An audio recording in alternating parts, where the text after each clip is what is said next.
In the dark, I play my dreams. Permaculture flows like sweet springs. I'm the daddy with the know-how seed. Creating the world like it's meant to be. Permaculture, P-I-M-P, I'm the king. That's the love in everything. Bringing change, making it last. Join the permaculture on the rooftop under the sun's embrace. Welcome to episode 297 of the Permaculture Pimpcast, where PIMP stands for Permaculture is my passion. The only Pimpcast on planet Earth where we discuss permaculture, preparedness, and practical living. Sorry, folks, I'm hearing all kinds of crazy popping in my doggone earphones. Give me a second. I got to go back to the gay-looking ones. All right. Okay. I don't know if that's a whole lot better, but anyway, hopefully it's not coming in on you guys over there. Anyway, episode 297 of the Permaculture Pimpcast, where PIMP stands for Permaculture is my passion. Remember, this episode, shoot, I'm still hearing this crazy popping in my ears. I don't know what's going on, but hey, I'm going to be the consummate professional and deal with it anyway. This episode, as always, brought to you by Hickory Ridge Soap from twooldcrowshomestead.com. Turn that simp into a pimp. Bam! Living Soil Foundation. Hey, y'all, I want to give a big shout out to everybody out there that's donated. Hopefully this next weekend, we're going to be putting in a bunch of trees and shrubs and a whole bunch of things. Bare root stuff we're getting in from the Farm Connection. And so we're hoping to be able to put an impromptu class together. If it's just a handful of people over there, that's going to be fine too. It'd probably work out better that way. Not sure. I mean, all this stuff basically got thrown into my lap today, so I was unaware that a whole lot of this was happening. So may have a little growing planting party, maybe Saturday or Sunday. I'm not sure which. Is probably going to be Sunday. So keep your ears and eyes tuned. I'll try to make everybody aware of it maybe by next Thursday or sooner. So you'll have to check us out on Twitter if you want that kind of information, or maybe I can put it in the communities page on YouTube. But either way, I'll put it out there some kind of way, so hopefully everybody can check it out. All right. If you send me the information, Dad, I can upload it in the next couple videos that I do. All right, that'll be cool. I doubt a whole lot of people are going to be flying in from Texas to help out on this. I mean, but then again, you never know who wants to learn how to. I mean, bro, I've had people come to my butcher's course all the way from France, which still blows my mind. I can't believe this old boy came all the way from France to learn how to do a pig. And yeah, that was bizarre. It kind of threw us for a loop there, but man, that was really something else. But anyway, folks, I want to give a big shout out to everybody out there, because it's your contributions that are making all this possible. And remember, all of your money goes to the cause. Not, it isn't going to be one of those things where you donate to some whatever and, gee, how much of my money is actually going there? Well, all of it's going to the project. So, or projects. Yeah, so we're going to be looking for another one after we get this one off and running. But anyway, we're to the point where we feel like we can put in some trees and shrubs, and we'll link up with Dr. Will at some point and find out exactly where we are in the continuum. So want to give a big shout out to everybody out there who's helped on that and all your wonderful contributions. So let's just jump right into it with I was going to say farm news, but it looks like I need to cover some of this world news. And by the way, I want to give a shout out to everybody in the house right now. Let's see here who I'm looking at. I know I'm going to miss a lot of you, but if you would hit that thumbs up, tell everybody we're live so they know to go ahead and start suppressing us, because obviously we don't toe the party lines. And so we're probably not going to be promoted, as you can probably see by the shadow banning that goes on with my videos. And boy, I thought shadow banning was bad on YouTube, but my goodness, on X, it's a whole different ball of wax. Unless you are firmly into, I can't even believe other people aren't even noticing it at this point. Some have. People like David Icke have noticed. People like Karen Kingston have noticed. People like, Amazing Polly. Oh my goodness, the list is so long. It's mostly women. Everybody over there that is not towing the party line as it pertains to Trump is being shadow banned like you would not believe. So, yeah, it's bad over there, son. I mean, really, really bad over there. But that's where I'm going to be putting out some of the information. And it's at this point, folks, if you're not awake to what's going on right now, I'm really not so sure that whatever I'm saying is even going to help you out. If you're that far into Plato's cave, first of all, you're probably not even listening to this podcast. And second of all, there is nothing I can do at this point if you're still believing everything that you are officially told. So yeah, that's where we are right now. Bathe heavily in Hickory Ridge soap if you're still not awake. Yeah, there you go.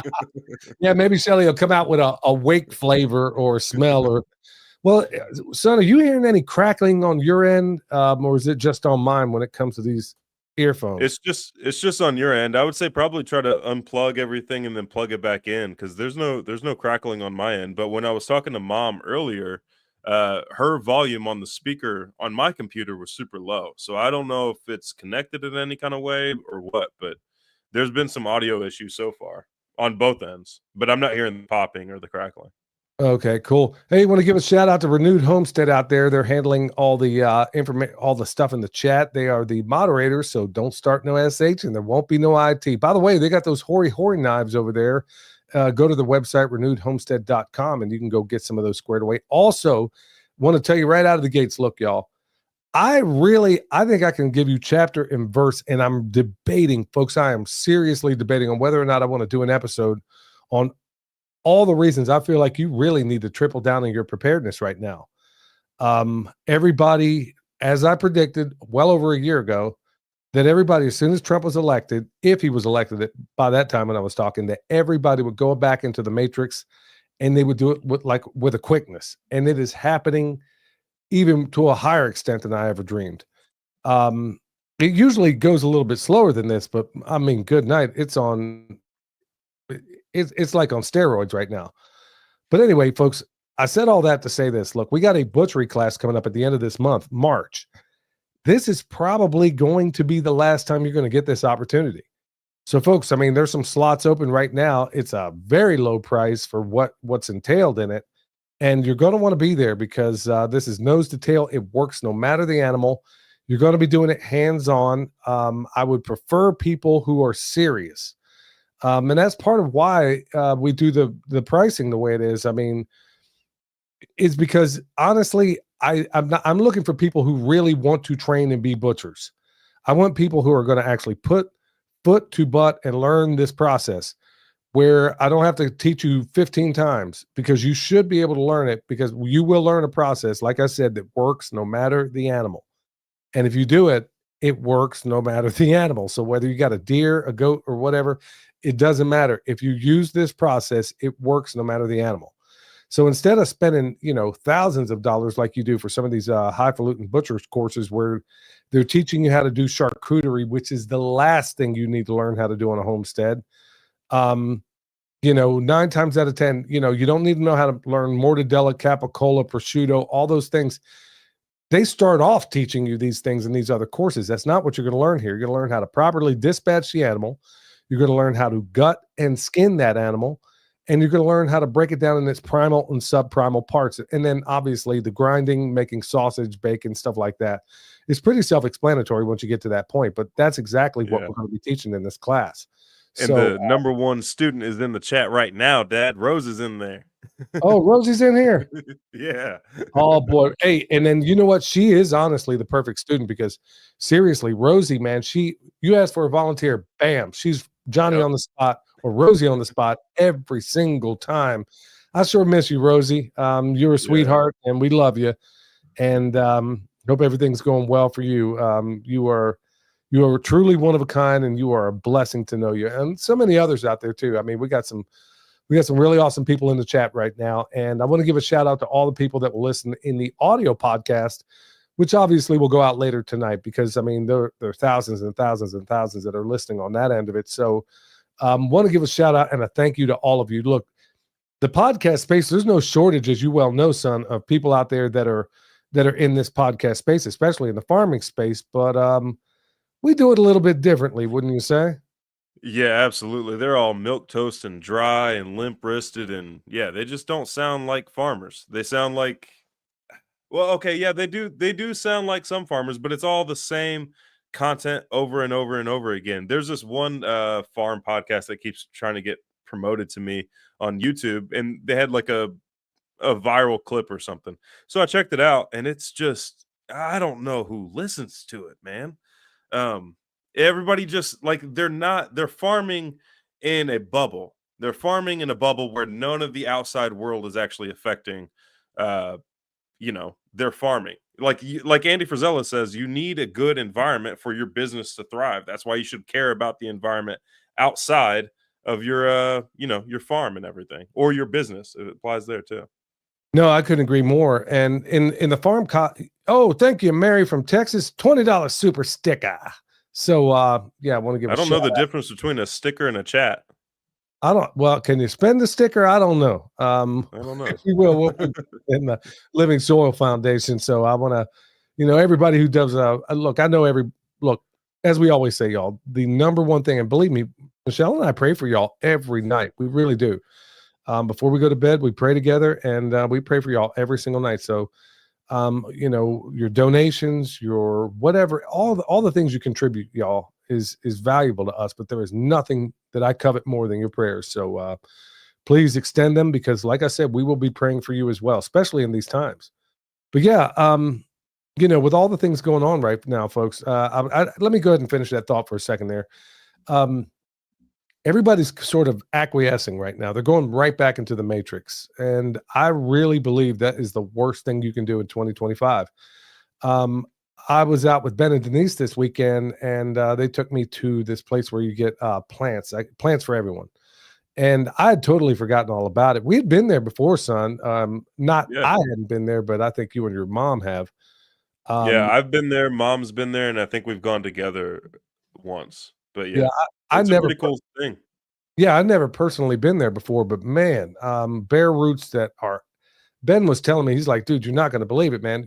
I'm talking like bare root. Like, I got a bunch of blueberries out there for, like I think they were $9. And I guarantee if they took these blueberries and they put them in a pot and they took them at, one of the garden centers over there, you would spend $60-$70 for this thing. And they got these things. I couldn't even believe it. These are 4-year-old blueberries, man. It's unheard of. So, 3 or 4-year-old blueberries, and they look absolutely fantastic. So I need to get those in the ground, but I got to do some clearing down in the food forest area to get that done. But folks, the reason why I'm putting pedal to the metal right now is I do the opposite of what everybody else is doing. I think the opposite of what the majority is doing. And I think a lot of you out there are probably doing the same too. So when I see everybody going back to the matrix, I'm going full steam ahead. It has served me well my whole life. So I'm going exactly in the opposite direction. Everybody's just kind of holding back. Oh, Trump's got this. Like I said last week, folks, you're putting all your eggs literally on one man. And there's a lot of things as of late that really should be giving you pause about that one man. I could break it down, but honestly, there's a whole lot of people with Trump derangement syndrome on both sides. You got the people on the left that Trump can't do any good. And then, well, son, what's your experience with the people on the right? Because I know you live right in the middle of it. Yeah, everybody's like, it's like all the problems were instantly solved as soon as Trump got into office. And it's ridiculous. Like, he hasn't really even done anything that affects your next door neighbor, yourself or your next door neighbor. But everybody is like, they stop paying attention to what's going on in the world. They're like, Trump's going to take care of this. Trump's got this. They don't criticize Trump on anything bad that he does. And well, I guess I could also say the things that I find him doing that's bad, my next door neighbors don't necessarily view it as a bad thing. So maybe that's part of it. But yeah, I mean, consultations for sure go down because people are like comfortable with, they don't feel the need to prepare or grow food anymore because they think, oh, the groceries are going to be cheaper, gas is going to be cheaper, and all that type of stuff. Like growing up, like you said before, every time there's a Democrat in office, the preparedness community skyrockets. Every time there's a Republican in office, the preparedness community drops. And it's the same thing with permaculture and homesteading. The only people that are actually steady within the permaculture system or the permaculture movement are the blue hairs. Yeah, that's true.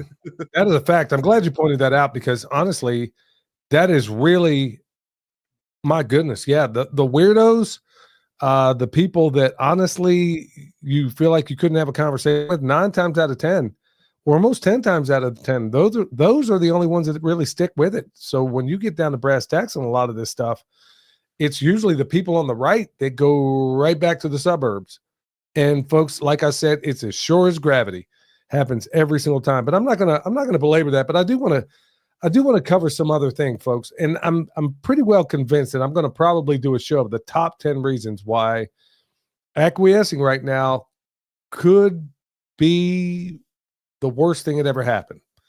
And like I said, there's a whole lot of you know how King Solomon said in Ecclesiastes, there's a time for every purpose. The Beatles even made a song about it, to everything. I hate that Beatles. In fact, I hate the Beatles anyway. To everything, turn. Well, anyway, they got it from Ecclesiastes. Well, anyway, there's cycles, and there's a book, and I've often talked about it. It's called The Fourth Turning by Strauss and Howe. And it talks about that every 80 to 100 years, it's called what the Romans called a saculum, okay? And you have 4 turnings in there. And I'm thinking about doing a program, if anybody has any interest in hearing that, and how I can overlay the 4th turnings with 2025. And also there's a very, very auspicious pattern that's with president. I'll put it this way. There's something that ties every single assassinated president or every president that died in office to the year 2025. It sounds pretty crazy, doesn't it? But mathematically, I can prove it.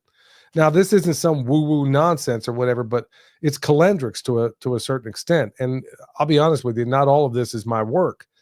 But putting them all together, it's not an original thought on my part, but I'm saying there was a whole lot of different patterns that all culminate in 2025.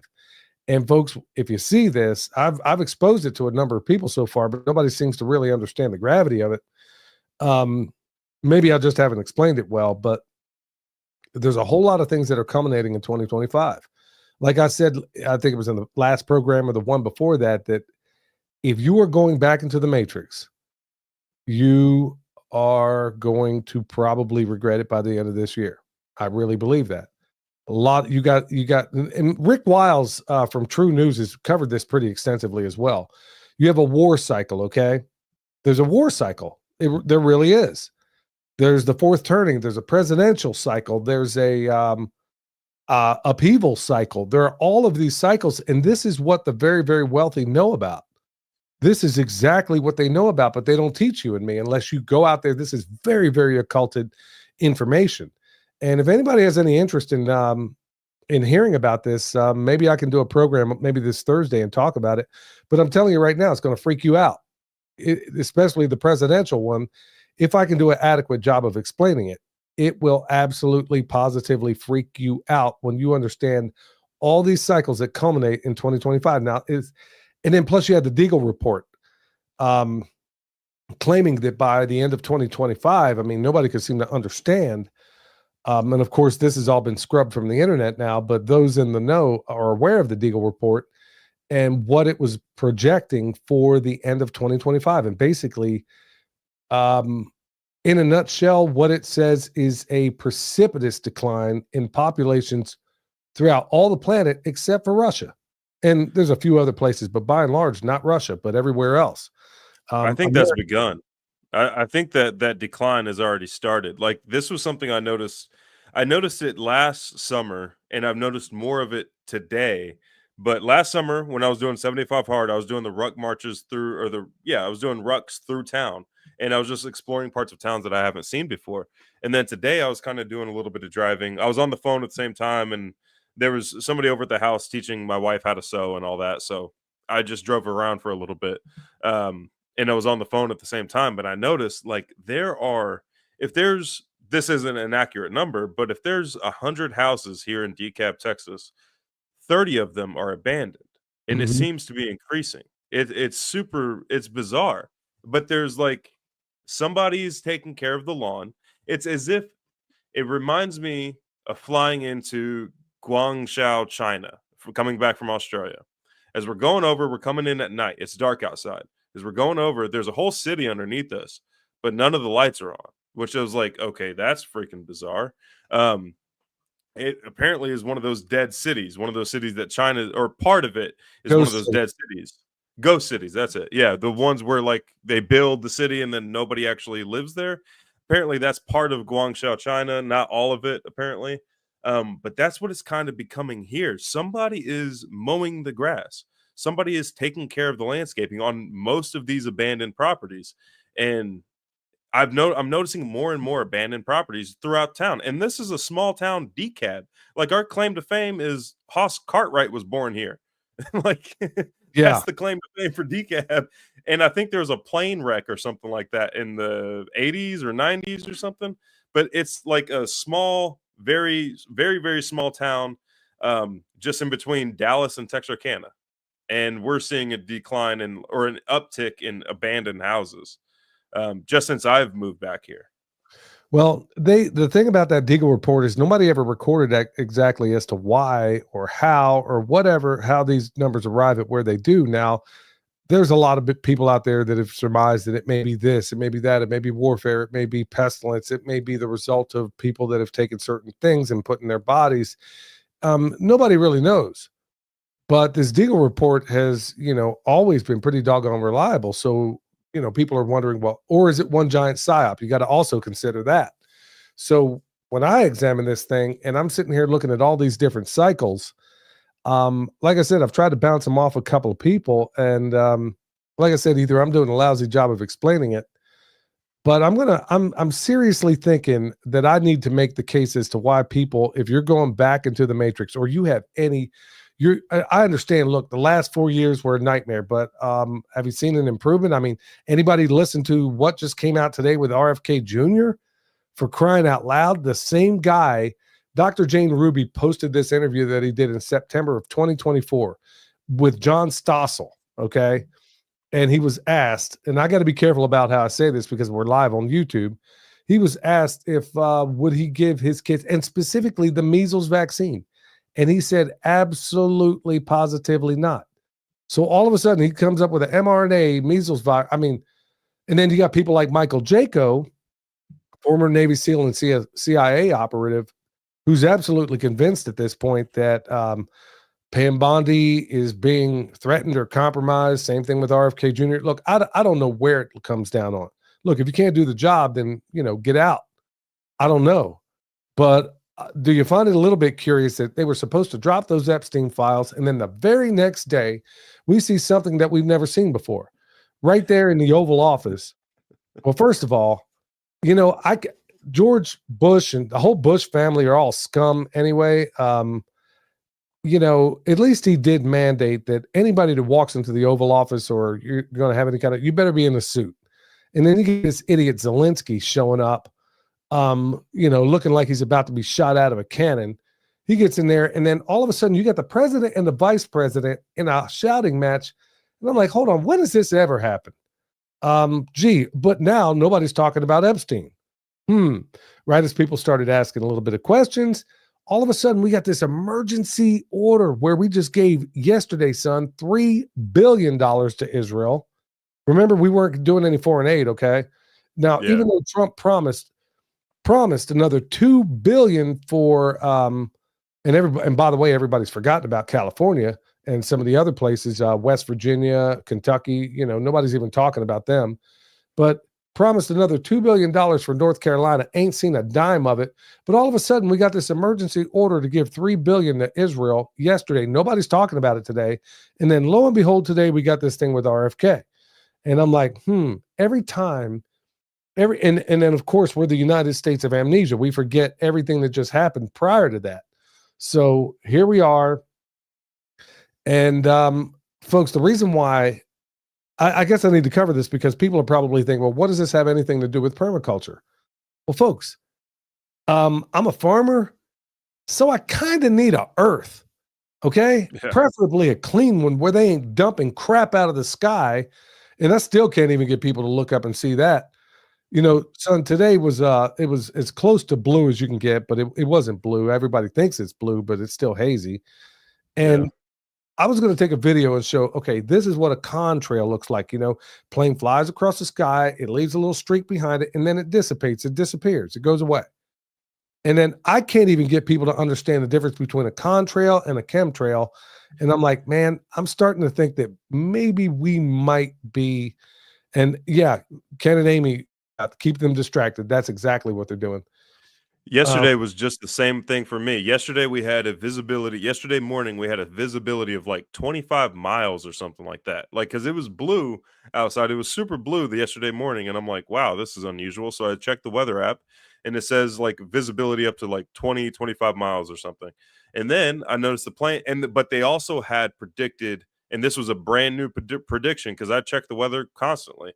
I got to know when I can do dirt work, when I can't do dirt work, and I have a client that I'm waiting to do dirt work for. But every time we schedule something, it starts raining and stuff. So I'm checking the weather, and Sunday it did not say it was supposed to rain. Wait, no. Today's Monday, so Saturday it did not say it was supposed to rain Sunday. I get on the weather like Saturday night. It then says it's supposed to rain Sunday. Sunday morning comes, clear blue skies. I can see visibility is 20 to 25 miles. And then I start seeing the planes come in, and they had started predicting rain yesterday evening. So it goes from clear blue skies. The planes start coming in. They're leaving back the chemtrails. The chemtrails start dissipating. Like, I watched it throughout the entire day. The chemtrails start dissipating, creating clouds. And then we ended up getting rain yesterday evening. And now we're supposed to get, and it's just been overcast ever since then. And we're supposed to get rain again this evening going into tomorrow morning, and then it's supposed to be supposedly blue skies again. We'll see.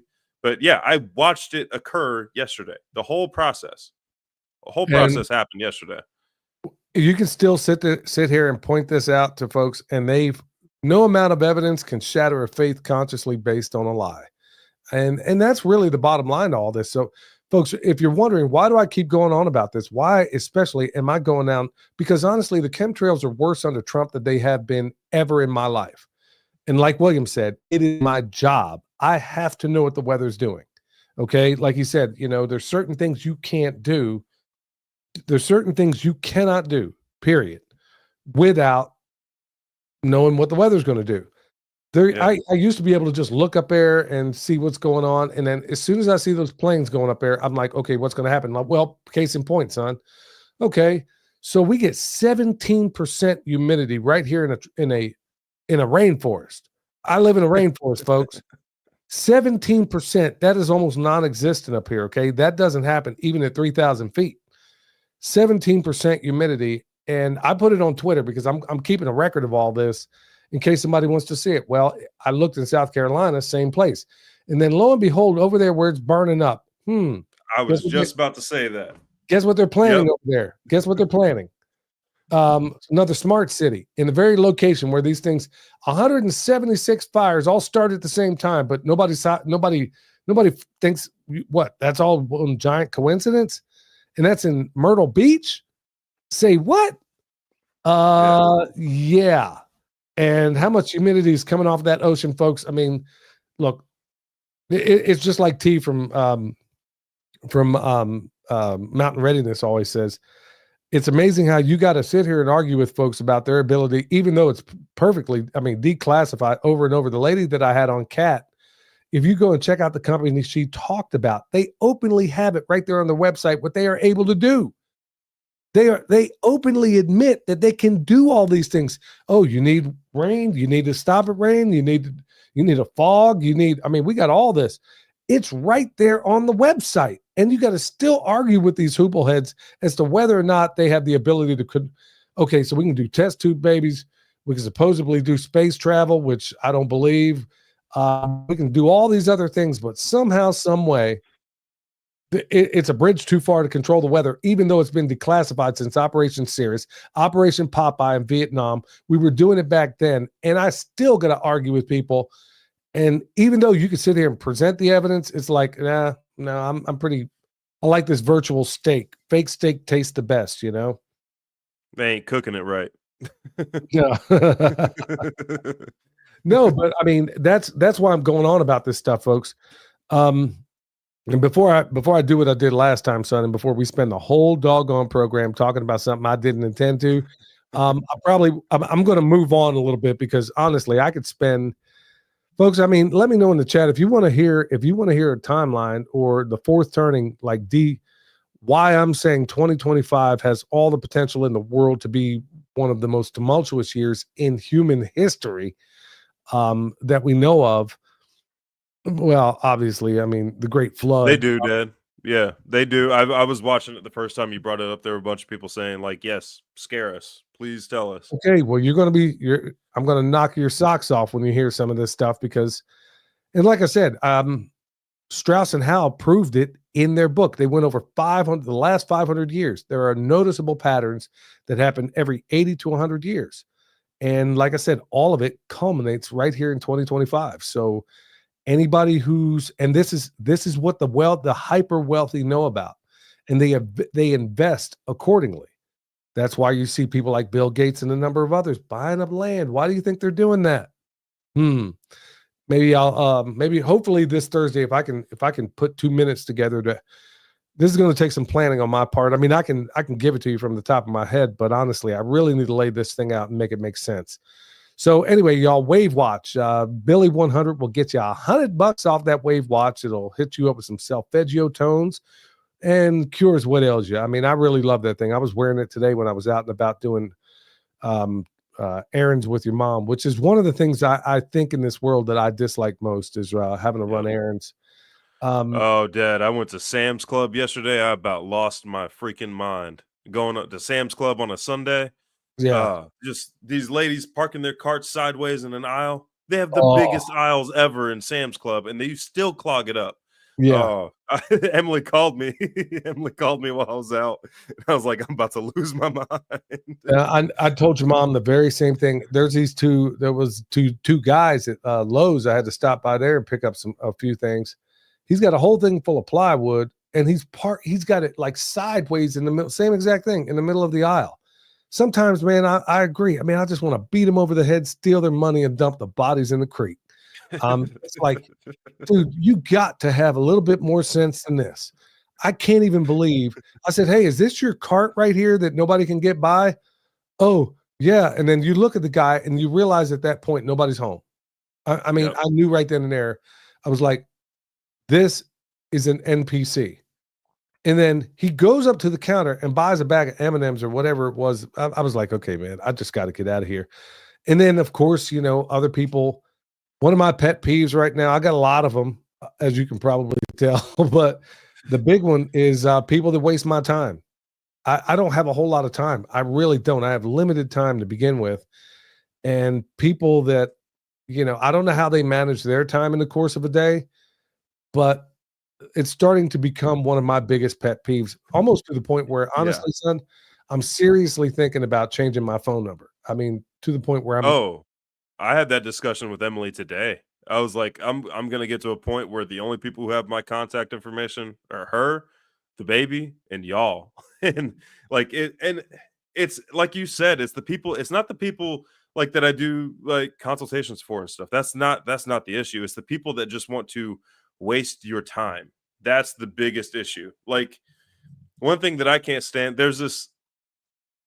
Yeah, I can't get into it without, unveiling everything. But yeah, like, okay, if you're asking me to send you a link to something, like I told you where to go and all that stuff, where to get the information, and you want me to send you a link, I'm going to find that link the same way I just told you how to get to that link.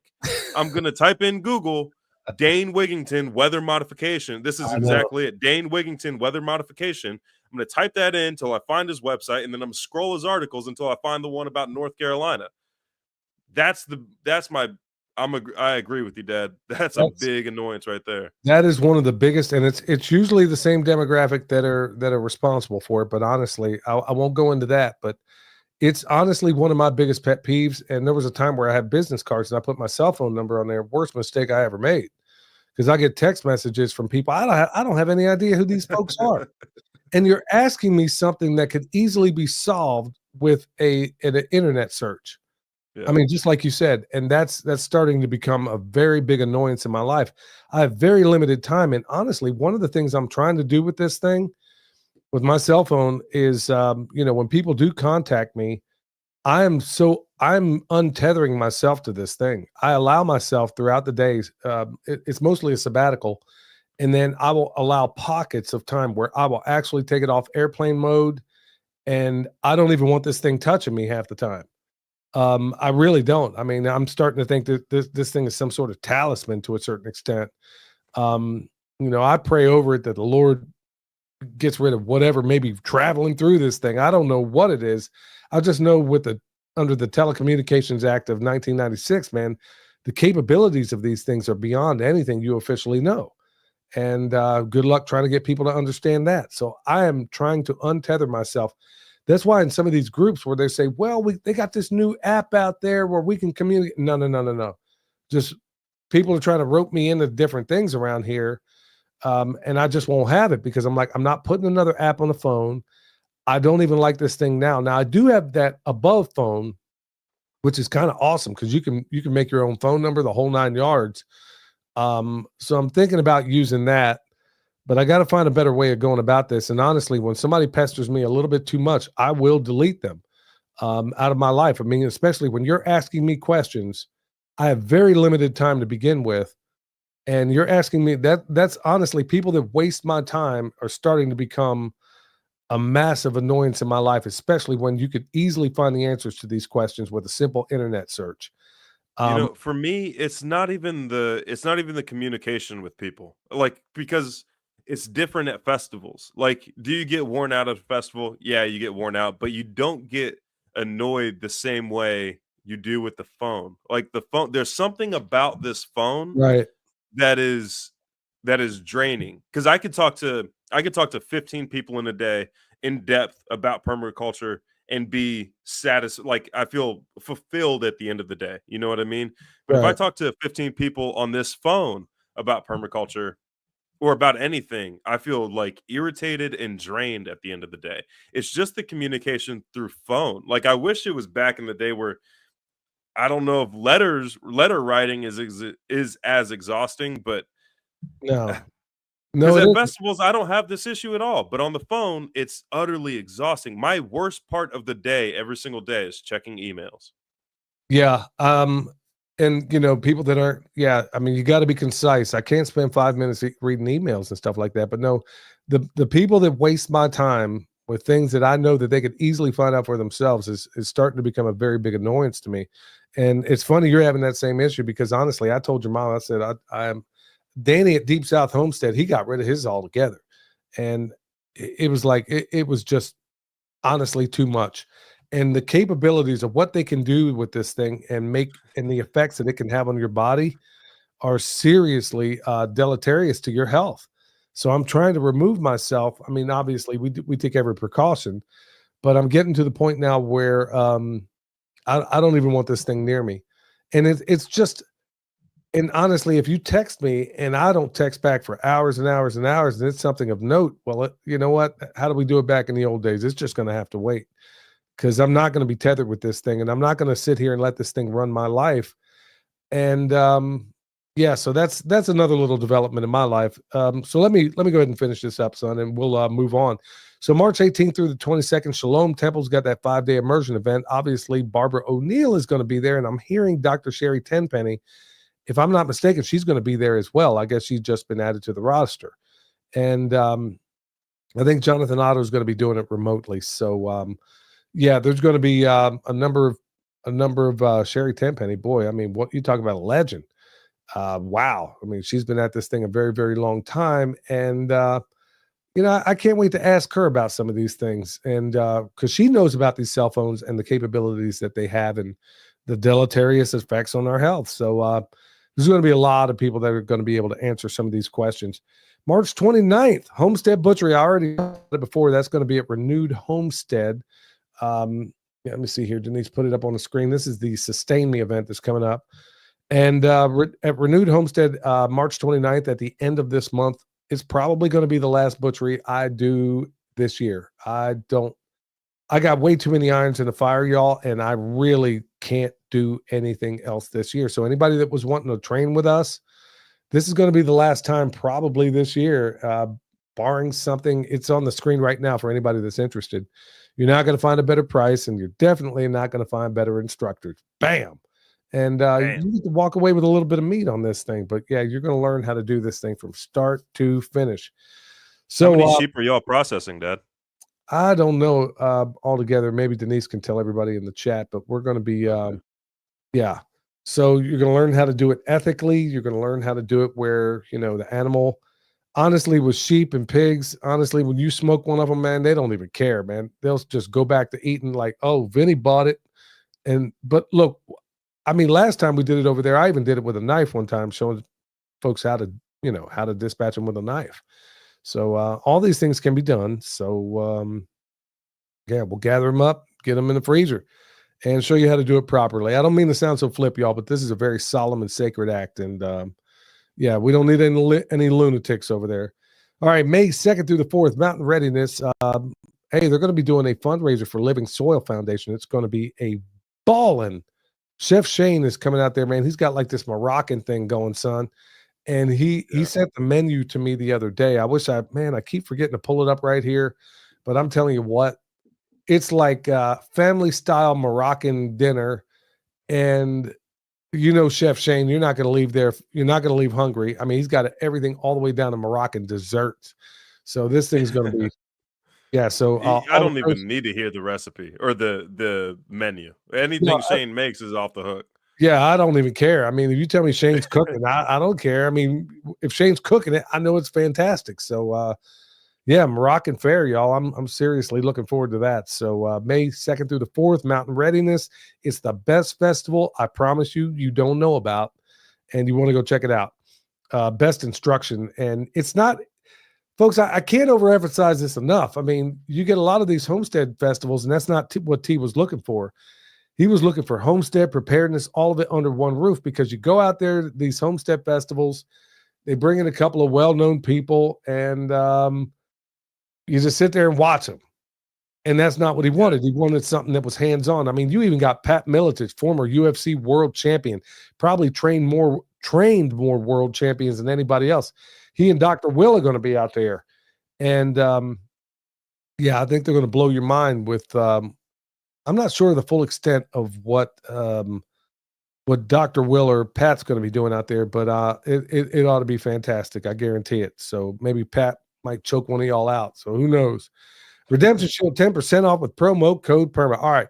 So let's go ahead and get into I was going to say, let's get into the good news. We'll just swing through this right quick because there's a couple of them here that people might benefit from. So first good news story, Peppermint, a cooling powerhouse of wellness. So, yeah, peppermint oil and, you know, all things peppermint.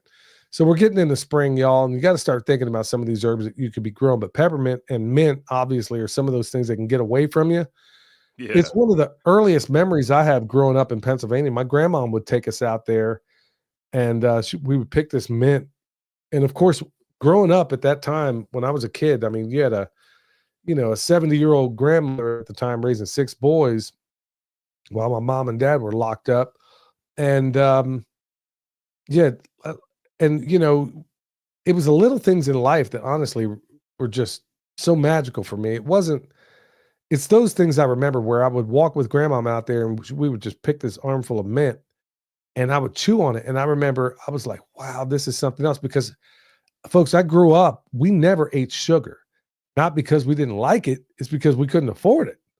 I'm dead serious. I mean, I never ate at a restaurant, I think until I was 10 years old. I never ate. I always wondered what those places were and never ate in any restaurants.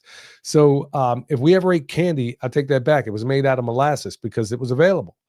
It was things that we were able to get. So yeah, it was a very austere sort of living. But honestly, every time I think about mint or peppermint, there's nothing more evocative to every human being out there than your smell, your sense of smell. It brings you could smell something and it takes you to a fantastic place, or it can take you to the worst place ever. That's why salesmen are told never to wear cologne, because let's say you get a lady in there, she's buying a car and she smells that same cologne that her ex-husband, who used to go upside her head, used to wear. You think she's buying that car from you? Probably not. That's pretty specific. That's pretty specific, Dad. Well, I- no, I mean, but smells. But your smell, I'm told, your sense of smell, your olfactories are linked to your memory. So that's why you could smell something and it'll immediately take you back to either a very pleasant or a very sad place or a wonderful place or whatever. But mint does that for me. So when I saw that peppermint article talking about digestive health, respiratory relief, pain management, mental clarity and focus, and skin health, when you think about all these things, mint and peppermint, it just brings me back to a very, very pleasant. I mean, there weren't always happy times when I was a kid growing up, and that's one of those things. When I smell mint, it just takes me back to that time when I was with grandma in the garden and her picking this armful of mint for me. Currants do that to me as well. Muscadines, there's certain things as a kid, man, that just, mulberries, all those things. I remember just getting so excited that we were going to eat a mulberry pie. Well, you better believe there wasn't no sugar in it. But honestly, well, like I said, we never see the world's a lot different now. I remember it was like there was a guy that came in to talk to the class one time, and when I was in like kindergarten, and I remember he was going to give away a Snickers bar. I didn't even know what that was, and I don't think too many of the other kids knew what it was. But candy was not ubiquitous. I mean, it was not. It was crazy. I mean, you just didn't go out. You didn't just have candy every day. I mean, just never happened. I don't know how everybody else did it, but it just wasn't that way for me growing up. Like I said, the only candy we ever had was molasses candy, and grandma made it. So, um, No. anyway, sorry to go down that rabbit hole there, but it's just one beautiful, pleasant memory that when I think about mint, that's where it brings me. So, speaking about other things out there, top essential oils to include in your spring cleaning routine. All right, eucalyptus oil. It's refresh and revitalize. Sounds like a commercial. Lavender oil, or calm and clean. Lemon oil, essential oil, the ultimate natural cleaner. I think there's another one out there. I'd probably tea tree oil, another cleaning must have, and you can do a whole lot of things, even combining some of those. So Yeah, yeah, at Jeff Lawton's farm, like tea tree oil and eucalyptus oil were used everywhere. Like part of my job at Jeff Lawton's farm was the large animal systems, which included milking Freezer, the dairy cow. Her name was Freezer. And before we put the pump on, or before we even hand milked, we would always rub her down with a bunch of like a tea tree oil extract, and then I think it was combined with like some coconut oil as well, and maybe some eucalyptus as well. But tea tree was used everywhere over there. yeah. I mean, the stuff is fantastic, but we're told, we live in a reductionistic society here in the United States of amnesia, and we think that we gotta, if it didn't come from the store, I mean, you got an uncle, the one I'm talking Yep. about. He'll sit there, grow food, and will not eat it because it didn't come out of the store. Yeah, Yep. I mean, it tells you how really screwed up we are, man. I mean, this whole Hundreds of chickens in the freezer, and he's buying what, ritually sacrificed chicken from the Red Room in Tyson. yeah, there you go. Yeah. Yeah, it's crazy, man. So anyway, folks, I'll leave that last article out because I really want to get to this next one. But you know what? We got to go to my man Eric Sider. Hey, Eric Sider here with your Pimpcast tip of the day. Today's tip: soils. Soils are crucial for sustaining life on Earth. Soil, with its intricate web of life, from large mammals to microorganisms, plays an integral role in our ecosystems. It's essential to understand just how soil is formed and its various types, but also how we can enhance its quality and quantity to foster sustainability. Healthy soils rely on good structure and permeability, achieved through high organic content. This vital factor aids in balancing pH, regulating water, and preventing salinity. Sadly, modern agricultural practices often lead to soil degradation, with more being lost each year than is created. To counteract this, we should promote the growth of diverse ecosystems like forests and prairies, rather than relying on mass agriculture, which quickly depletes our soils. We traditionally assess soil by observing its color, texture, and the plants it supports. Nutrient-rich soils tend to have dark color, while sour soils indicate acidity and sweet soils indicate alkalinity. Composting and mulching can significantly enhance soil health ensuring a thriving ecosystem for microbes and plants alike. The core components of soil include carbon and essential nutrients like nitrogen, phosphorus, and potassium. Instead of relying on chemical fertilizers that ultimately harm soil life and structure, we should turn to natural methods. For instance, legumes can enrich nitrogen levels, while bird manure is high in phosphorus, and almost all green plants are high in potassium. We must also address soil erosion, a pressing global issue. By planting trees and establishing grass varieties, we stabilize soil and protect it from the elements. Lastly, as we consider building structures atop this rich resource, we must maintain the health of our soils. Healthy aerated soil supports a vibrant underground ecosystem, fostering biodiversity that feeds back into the cycle of life above ground. Soils are not just dirt, but a dynamic, living foundation that connects us all. By promoting practices that build soil health, we secure our environment for future generations. You can find me on YouTube and Instagram at Eric Sider. And if you're in need of permaculture t-shirts or remote permaculture consultation and design, head over to ericsider.com. And if you're in the Sacramento area, check out my permaculture community group, permaculturefairoaks.org. That's my dog right there, always knocking it out of the park. And I'm glad we were able to finally get back to him this time. You know, another thing I think we ought to consider, and this is another thing through John Kemp's work, is the forbs in our pasture.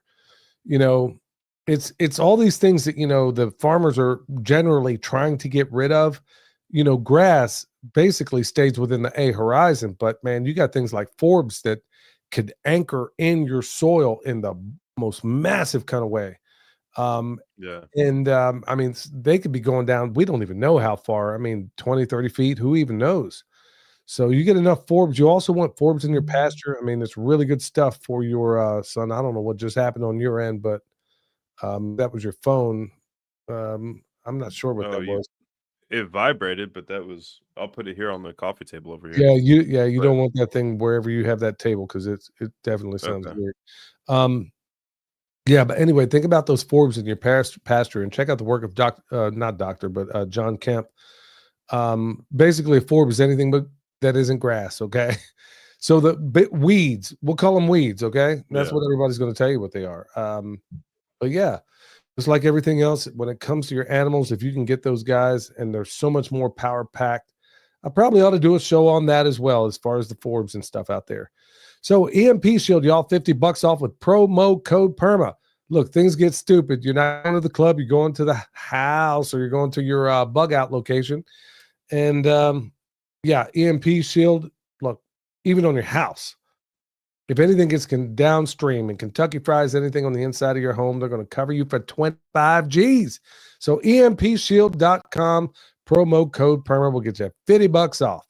All right, so let's get into this. And folks, I meant to cover this last week. Obviously, I went a little bit sideways and didn't. So I want to make sure that I get to it right now. And I want to talk about some tips to avoid the theft and vandalism. It looks like William has dealt with a fair piece of it back there where he is in Texas. And we just had an incident the other day where some fool decided to come in here and basically sliced up. I'm guessing it was somebody down the road from here that might have got a little bit drunk and snuck in there through the front, not knowing the buzzsaw he's walking into, and went over there and basically cut away some of the sheep net. Now, folks, if you know anything about this Premier One sheep net, and if you know anything about sheep getting caught up in a net, you know that when that sort of thing happens, when an animal gets caught up in a net, it looks like snakes in heat. You won't even identify it as a net anymore. When an animal gets caught in a net, they will tear down the poles, and you better hope and pray a pig doesn't get caught up in there. Because unlike other animals out there, pigs are the only animals that, unless you train them otherwise, when they hit something that's hot, they are programmed to run through it. Whereas most animals, every other animal, will recoil from it. So, you know, you get a deer, anything. I mean, these are powerful animals. They get caught up in these nets. It will do things that you would not believe, but you will never see straight cut lines across a fence if they ever got caught up in it. Ever. It doesn't happen. So when you see a perfectly cut net, You don't see any poles down. You know some human being did it. So that's one thing we dealt with some. Why don't you talk about what happened on your end? Yeah, I did a couple videos on it. I was sitting down and eating dinner, and I got a call from the neighbor down the road a little bit saying, "Hey, there's a car fire next to your property. You should probably go check it out." And I knew where the car was because I knew the property next door. You guys, if you guys watched the YouTube video, then you guys have seen the location. And I knew that it wasn't like, it wasn't at risk of catching the property on fire or anything. So I finish eating dinner, and then I go out there and check out the car fire. And at that time, and the lady, when she called me, she said that she called the fire department and all that stuff. And I get out there, and the car is still smoldering. Like, it's not full blown in flames anymore, but you can tell it's been burning for a while and it's kind of on the last leg. And then when I pull onto the property, I notice that the fire department still hasn't been there, which is odd and I didn't see any of the fire department because they would have had to pass me in order to get out that way, unless they just took a bunch of alternate routes. So I went home after I found out, like, okay, it's not causing any damage, stuff like that. And then the next day I go out there and my pig fences are cut clean. Like Dad was saying earlier, if pigs charge through a fence and they break the fence, it's not going to be clean cuts. It's going to be super frayed at the ends of these where the breaks are. It's going to be frayed because they're going to power through it. And yeah, it's not going to be clean cuts. And I did have poles out of the ground, and like the net was completely detached from the poles too. So I still don't have any answers on that. I don't have any reason as to why that happened. I don't have any information on that at all, but I had 4 pig nets. I'm down to 2. They were to the point where I could not like fix them. They were so messed up that you couldn't repair them and turn them back into a net unless you're just going to rebuild a doggone net. So now I'm down to 2 pig nets, and yeah, I still don't have any answers, but every single cut on that net was a clean cut, as if somebody took some scissors over there, and whoever did it was hollering because they were getting about 10,000 volts. Or they undid it. Energizer. Or they undid it, and they took the power off of it. Well, folks, this is exactly why I've talked about rings of protection around here. So you can always narrow down a lot of things if you just use pure and simple deduction. I mean, Sherlock Holmes style. First of all, it would have to be a person that was somewhat familiar with this property. So, okay, check, because I have rings of security around everything, and I've done a video on this where you have an outer ring, and then you have inner rings. And mostly for the 4-legged predators, but also for the 2-legged predators. So let's talk about some of these things that honestly do help. I mean, nothing's ever foolproof, and they were at a place on the property that is, well, I'll put it this way: good luck on trying that again, because you know what? Game cameras, when a person does something like that, they're always thinking about their offense. They never think about their defense. So that's where infrared game cameras could come in pretty handy. Okay, well, you got me on this one. Wasn't ready for you in this particular area, but thank you for showing me where the vulnerabilities lie, because I'll be waiting for you next time. And you better pray to God that I'm not physically there to catch you. Do you have a suspicion? Oh yeah. Yeah, I got a suspicion, because honestly, there's certain things, and that's the thing. When a person does this sort of thing, it was like that one vandalism thing that was on that one property in Texas, son, where the idiot that did it left the footprints on dude grass, so you could see exactly where they entered, and then you found out it was an inside job. I mean, this was a guy damaging his own stuff and trying to make it look like somebody else did it. And I was like, the footprints, I can follow the doggone footprints right back to your place. I mean, this is stupid. Yeah. That's why I say people that do this sort of thing, they always think about their offense. Look, there is a crass vulgarity in theft, okay? It shows that the person has absolutely no imagination whatsoever.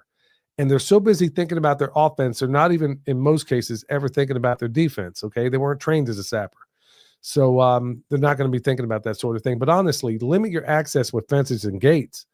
That's what we've done.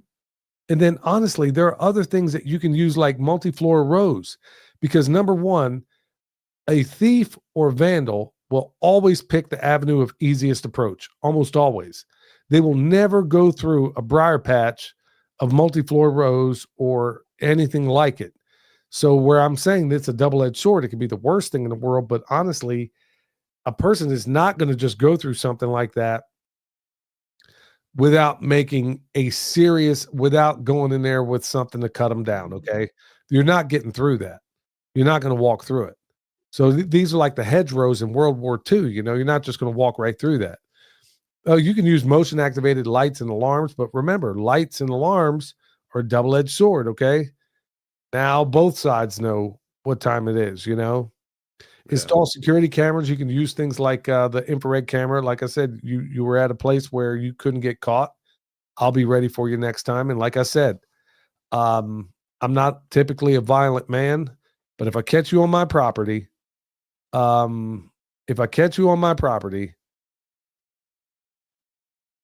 you're we get it, Dad.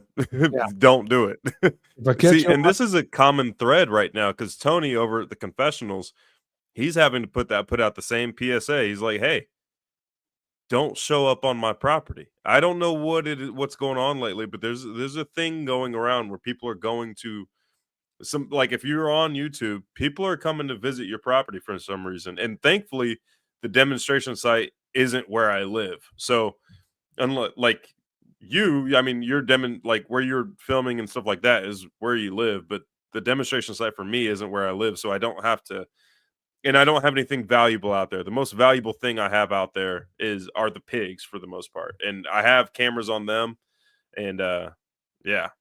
Yeah, well, I'm telling you right now, there's going to be a beating involved, and I will gladly. I don't know. I mean, around here, I don't know if they'd take me to jail or not, but I'm ready for you this next time, and there's going to be a beating for the ages for the person. And like I said, I got a strong suspicion about who this might be because, like I said, you would have had to have some understanding about how things work around here, but like I said, I'm changing things up. Yeah. So once again, control those entry points. You want limited avenues of approach, and the ones that's where you want your multi-floor rows in those places that aren't avenues of approach. You can put out things like Tanglefoot. If you don't know what it is, go do a Google search. Don't email me, ask me what Tanglefoot is. They used it all over World War I and World War II. Well, you could use it on your property. Concertina wire. I mean, and then let vines grow over it. Who cares? I mean, if it's a something around you, I mean, you need bolt cutters to get through all that stuff. Livestock guardian dogs help, but the area that we're talking about here is the livestock guardian dog is in with the sheep. Well, yeah. So there's an issue. Yeah. Well, there's a few issues with that. Yeah, and that also no. Yeah, I don't need you to. Yeah, I don't want you to open talk about vulnerabilities. But yeah, the livestock guardian dog was in there, and yeah, so it had to have been a person that the dog knew.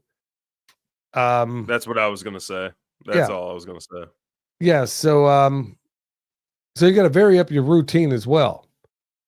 Like I said, this person, I'm not a person you want to start a war with, and like I said, I'll be ready for you next time. You will be caught. I guarantee it. You will be caught. Using natural barriers. I mean, you can't make a border secure without having an obstacle. This is military doctrine. This is why when they say we can't secure the border, it's a bunch of nonsense to me because we know how to do it and we've done it. We do it in Guantanamo Bay between North and South Korea. I mean, there's a number. Okay, how about the border between Israel and Gaza? It was the most secure border on the planet. So what do? You have an obstacle. It has to be guarded, it has to be overseen, and it has to be covered by a threat. Okay, you can't do 2 out of the 3. You have to do all 3 to make it secure. So, yeah, that sort of thing has to happen in order to make this thing about. I mean, if somebody's really that determined, they're going to find a way through. But what you want to make yourself is a harder target. Your avenue of approach. All these things have got to really fall into place. So, yeah, there's some diabolical people out there looking to do some weird stuff. And like I said, you will be caught. You come back, you step foot on this property, you better hope and pray I don't catch you physically. I'm going to catch you either on camera because they're in places where I know you're not going to look because you're too stupid. But honestly, yeah, I mean, but they're infrared. I mean, unless you have IR night vision, you don't even know that it's there. So there's no way you're going to know in the first place. But folks, I'm telling you, as things unfold, and okay, let's say you got chickens in your backyard. Folks, how long before we start seeing grandmas shoplifting eggs to make cakes for the grandchildren? You don't think that's coming?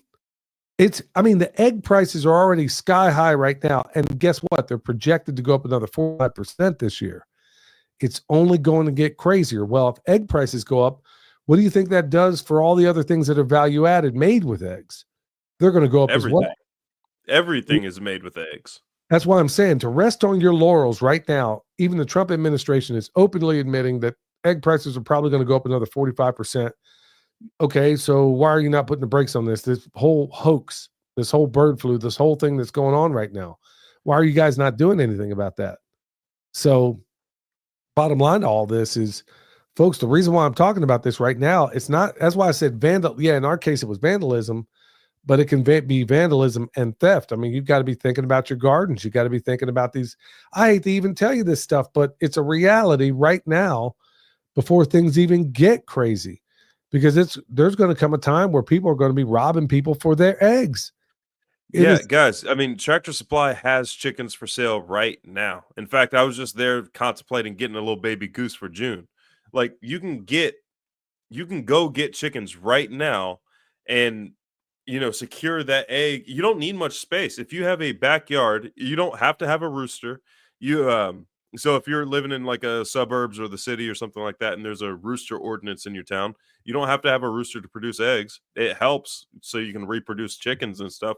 But you can go get chicks right now, raise them up, and in 8 months you'll have egg producers, and get double the amount that you think you need. And you can raise them without having to use store-bought feed. Just do the chicken tractor on steroids. I'm doing it right now. And they get kitchen scraps. They get what's left of the cracked corn that I had from just transitioning them over.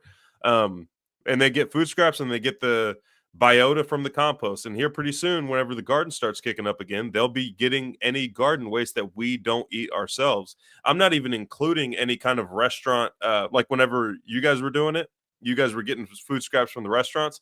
I'm trying to find the key number of chickens that I can do with just food scraps from the house itself.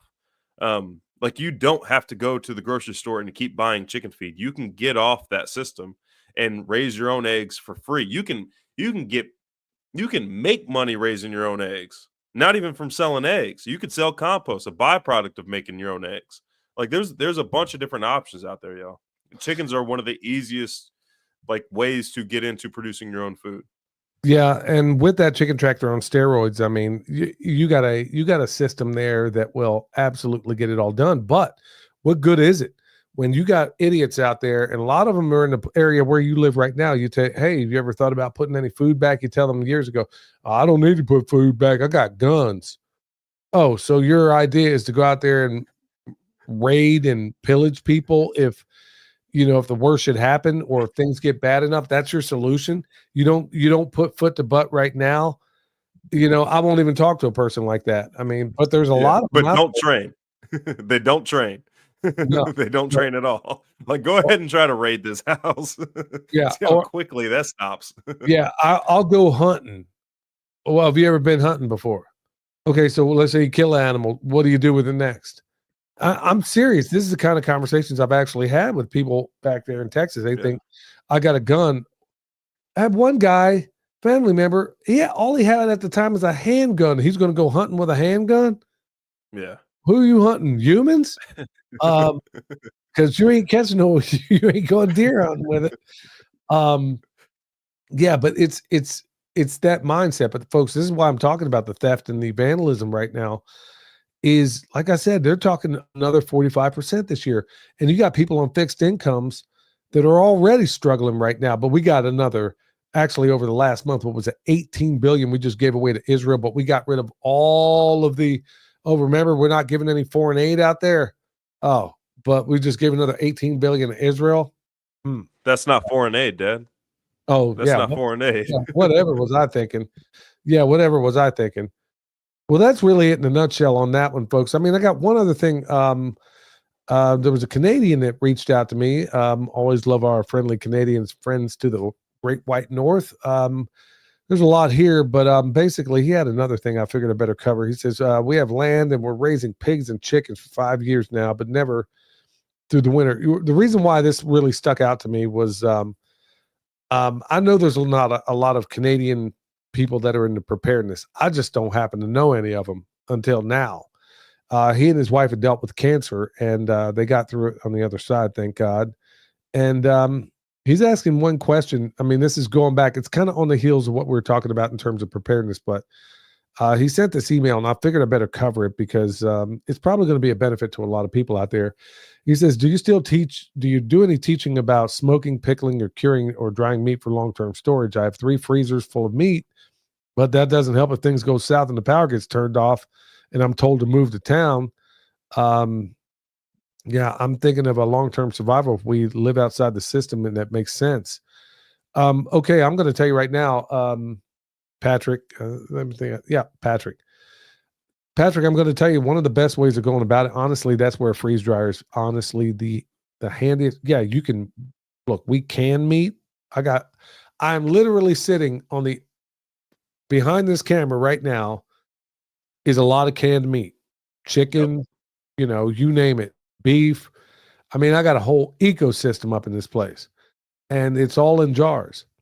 But if the worst should happen, this is what I've talked about last week. This is why I'm such a big fan of those Harvest Right freeze dryers.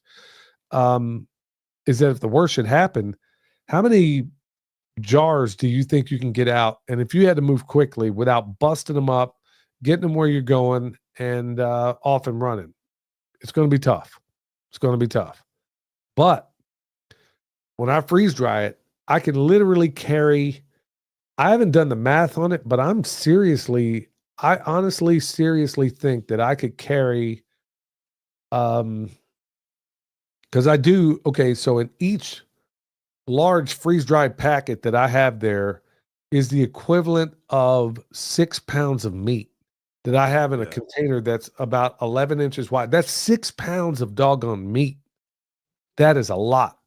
How many jars before you think I hit that 6 pounds? That is 6 pounds of the meat to something that weighs maybe a pound. And the jars are delicate too. So if you're on foot, if you're on the run, there's the clanking that's going to go on and the eventual crack that's going to happen. And then you got to hurry up and eat whatever it is you're trying to eat. Yeah. Or you may just flat out, or the weight of it. So let's think you have to bug out. And let's say you have what's on your back. Okay.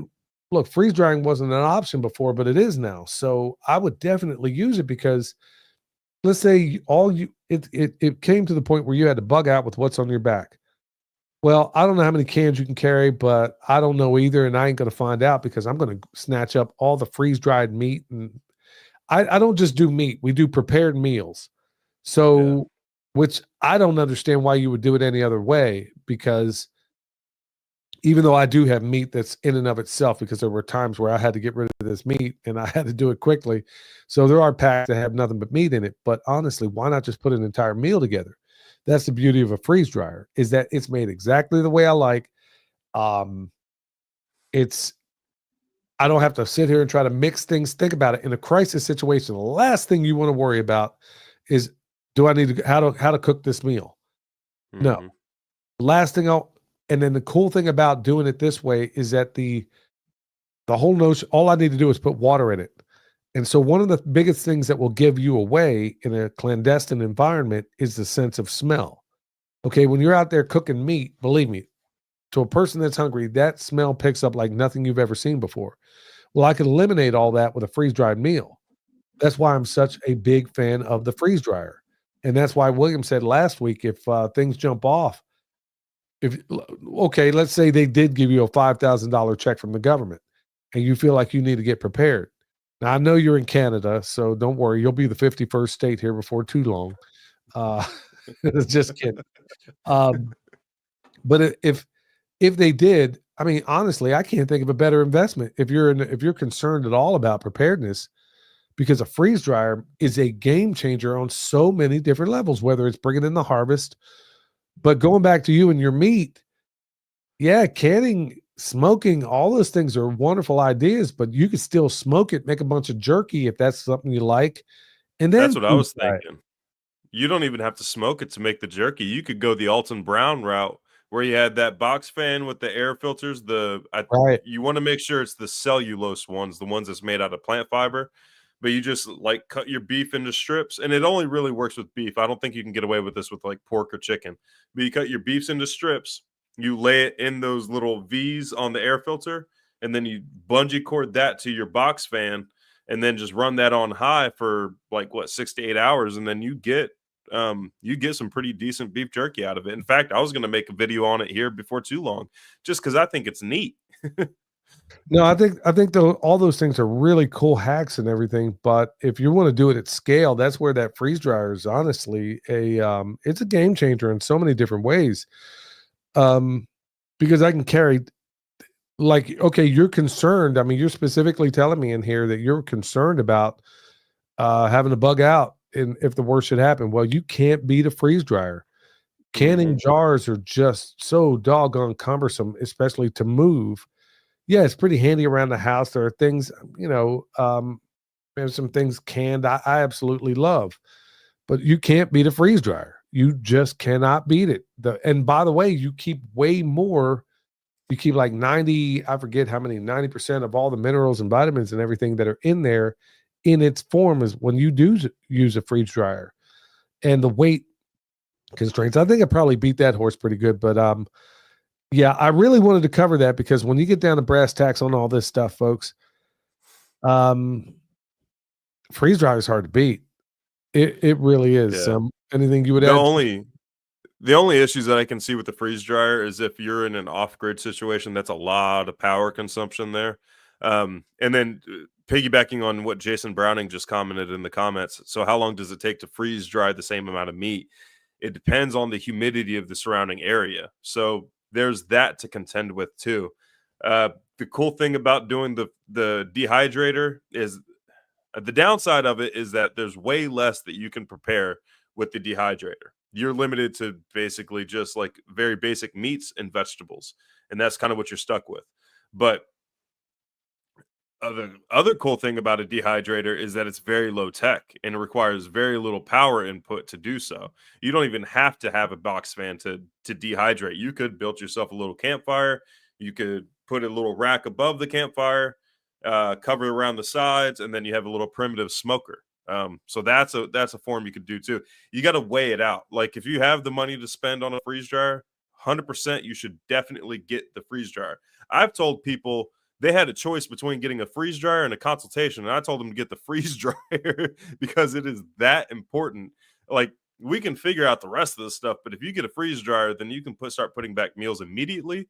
You can stop immediately wasting any of your garden harvest or even your meat harvest. But it is expensive. It is quite a bit of a power consumption, and depending on the season and depending on your humidity, it's going to take a long time to do so. And there are worse that's power my thought. consumers around. Well, there are worse power consumers on their property, but I can't think of a better way to spend power. And like T at Yeah. Mountain Readiness says here, it retains 98% of the nutrients and the flavor. And I couldn't agree more. And the problem with the dehydrator is that you can't dehydrate a beef stroganoff. Let's say that's what you had for dinner, or spaghetti and meatballs, or whatever it is you choose to put in that thing. I mean, there ain't too many meals we have around here that I can't stick in that thing. Like I just tell your mom, look, make 4 times more than what you intended. That way we can just go ahead and stick it in the freeze dryer and then, put it in the bag when it's all said and done. So Mom was already doing that, Dad. Mom boy, had she 2 was modes, either not enough or way too much. and then she'll never make enough of the things you really, really love. Yeah, It like was crab like, cakes. oh man.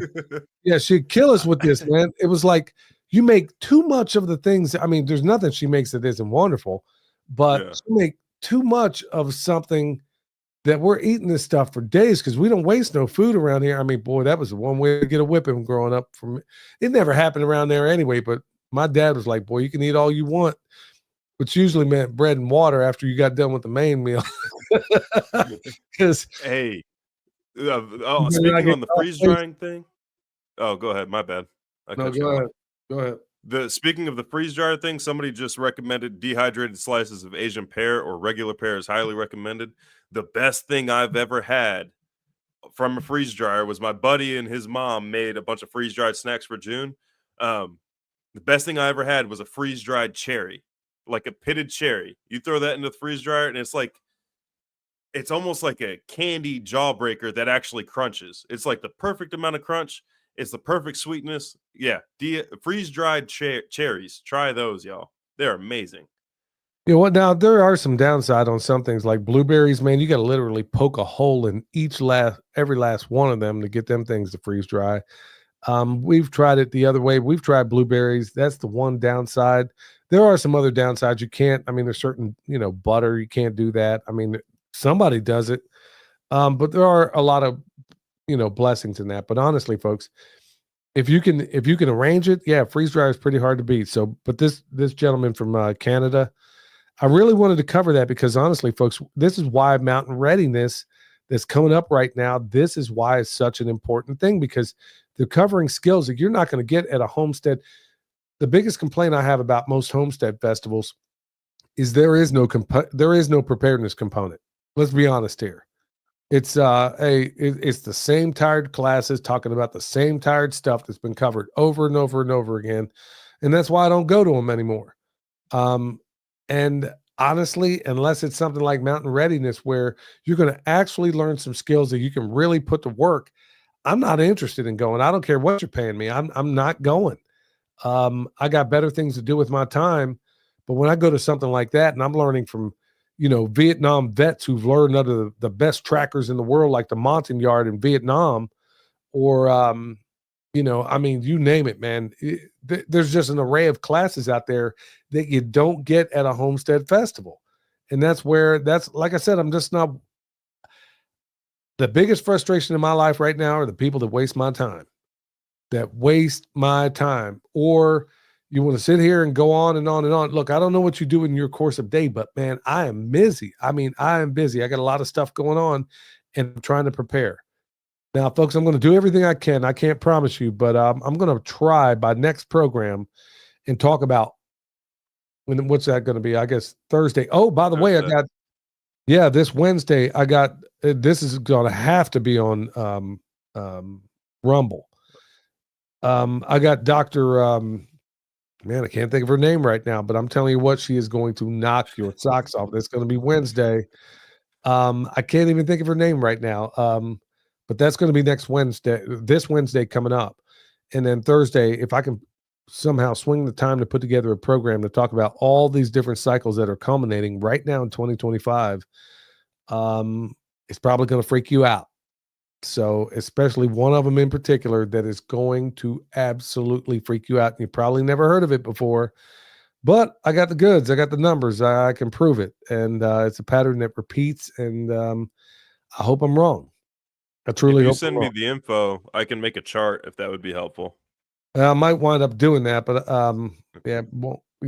Lee Merritt, thank you very much, Tay. You know more about. Hey, you want a job as a producer?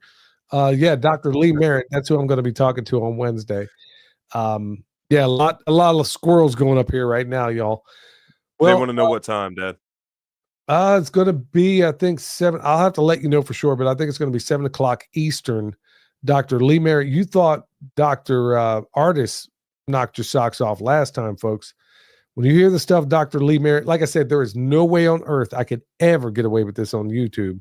And they're probably going to play games on Rumble. And of course, X will not, even though I'm paying for it, X will not allow me to go live over there. I wonder why. X, that very free platform that Elon, look, I'm not going to go down that rabbit hole. Son, is there anything else you want to add? Man, just like, don't get frustrated and give up. I know whenever you're trying to evangelize some of this stuff to a lot of different people, a lot of them just, put their head in the sand and give up and all that. Just don't give up. I know it's frustrating, but if you can convince one person to put back food, that's one more person in the fight, and that's one more person that's going to be, safe and protected. So Yeah, don't give up, y'all. All right, y'all. Well, look, hopefully this was a blessing to you. Look, times, like I said, 2025 is about to be, and I'm making this prediction right now. I think it's going to be the most tumultuous year in the history of the United States of amnesia. And I mean, I know that sounds pretty sobering, and it sounds pretty crazy, especially because everything seems like it's just going like it's supposed to. But I may have reason to believe that it may not. And it all hinges on one person. So what if that person ain't around no more? What happens? Okay? Anybody that plays with the social order of the money powers of the money changers, things don't end up well for these guys. You know what I'm saying? And I'm going to bring the goods as soon as I can. All right, y'all. Thank you so much. I want to thank everybody in the chat. I want to thank Renewed Homestead. Hey, remember, go check them out and check out everybody else that we've been talking about. Till next time, stay alert. Stay alive. Learn a new thing, channeling nature, let the knowledge ring. With roots that run deep, wisdom from soul, burn across your dreams. Let the ideas unfold. I'm moving with the truth. Feeling nature's groove. Who's got the answers? All we need to do, listen to the earth, they got us through. Let's see the change, watch the world spin. From the smallest sprout to harmony begin. In the cycle of life, where the magic's alive, to the